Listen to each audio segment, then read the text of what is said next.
Okay, what is really keeping us stuck? It's three things. It's about balance. We're talking about work-life balance. We're talking about time, usually time management, and we're talking about place. Like busy people try to do everything and fit everything in 24 hours, right? They wish that the 24 hours were 48 hours. They're stretching the day. And they get, they get overwhelmed. They feel they're not enough. They're stressed out. They're filled with anxiety and sometimes guilt, because they don't manage to fit everything, frustrated. But they like to succeed in everything they touch, in everything they get involved, right? Now, regarding the time, what's interesting is that since it's not about 24 hours and it's not about time management, what is it about? Well, that's about really priorities and what is important. And all this discussion about the urgent things and what matter most. Because once you clarify that and you know your priorities based on what you feel is important and what matters to you, which could be family-centered, it could be work-centered, it could be whatever center you pick. Obviously, any center will skew the result towards that center. But if it's me-centered and not in is it right to use the word egoistic? Yeah, not in a selfish way, not in a selfish way, Right. me-centered, but it's about your core values. Here I'm throwing in it. This is behind everything. Your purpose and your values are behind how you define your balance and what you do with your time and how you think about your time. Because once you filter everything through your purpose and your values, then you can define your priorities, and then choices are no more a dilemma, and there's no more guilt, right?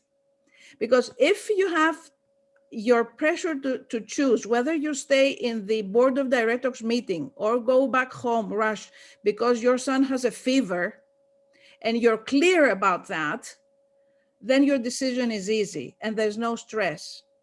And if you're, some people say, but I might lose my job. Okay, something, if you feel like that your working environment would not support your decision, maybe it's high time that you start thinking about finding a different environment that suits your values.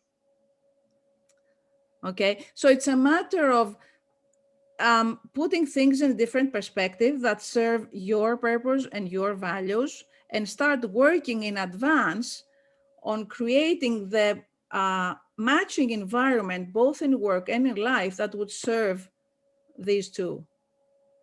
And then it's not only 30-60 degrees, it's also peace inside. And this is actually what I guess most of the people are seeking, like, have this peaceful mind. And it's many people are talking about balance in terms of equilibrium or in terms of a Zen situation. There's no Zen situation, right? It's the two extremes, like overwork or being Zen. I like both, but I'd rather, blend both, right? And in order to blend both and be in this blissful situation, it's if you're self-centered in a non-selfish way. Okay, know yourself, create your self-awareness, and then put down your values and your priorities, choose them wisely. You don't need more than three, 3 important values are more than enough. There's a whole list if you can. I go through these with my clients to pick their values, and we go through whole pages until they distill and find the 3 most important ones for them, because the simpler you keep it, the easiest it's for everyone. And because if you're a high achiever and a busy person, you cannot spend too much time working on this. You want to have you want to have simple solutions that make your life easier, because everything worthwhile is not a quick solution. Quick fixes don't last for long, but at least let's simplify things, right? So we went through balance, we went through time, and now it's place. And what I'm talking about, place or space, you can even say that, it's about, you cannot be in two places at the same time, right? You cannot be at home with your sick child and at work in the board of directors meeting. So what do? Of course, you choose through your priorities and purpose and values.